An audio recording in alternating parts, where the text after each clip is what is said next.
You can see where the water was up into the loop last night. Where that block of wood is where the dredge was sitting.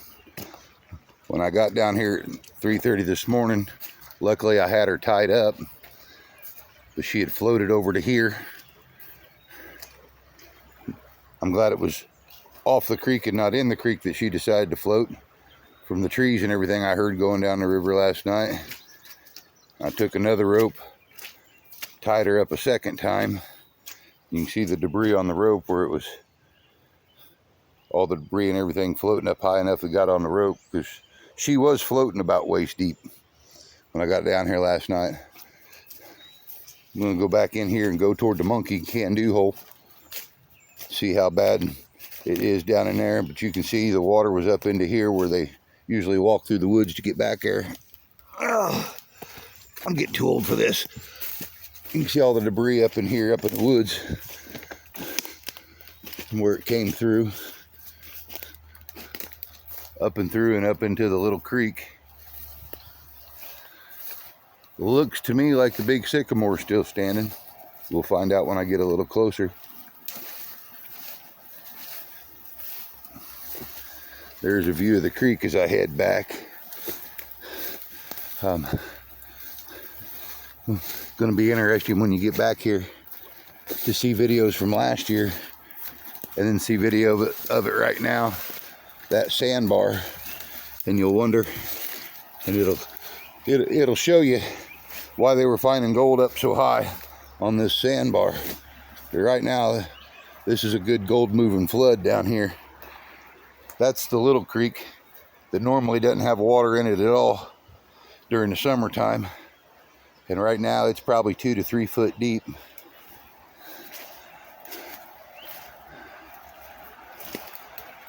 But yeah, I can still see the big sycamore standing where I was running the dredge last year.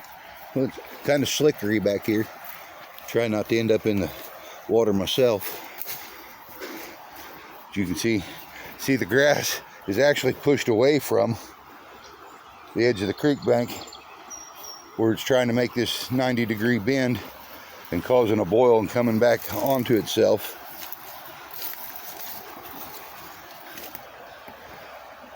There's the can-do and monkey hole. Get up here a little closer, you can see how rough the water is over top of it. Water was up and over the bank last night. Right here's where I was dredging last year. There's the big sycamore. Looks like a honey locust is trying to fall over here to my right.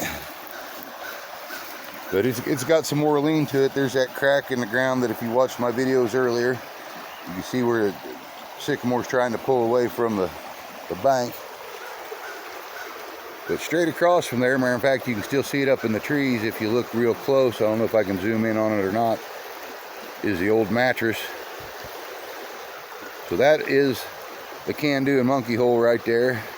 On the other side of these trees is the Brewer Scott Sharp hole. And there's that sycamore everybody was wondering if it had any good gold around it. You see how rough the current is right there. And then I'm going to try to get as close as I can down here to the other end so you can see just how rough it is. Nope, I'm not going any further than this because there's the little creek. That honey locust is pulled down off the other side of that creek and starting to fall. But you can see kind of down in there where those guys were dredging and getting pretty good gold. You can see how rough that current is down around in there. I can't get there from here.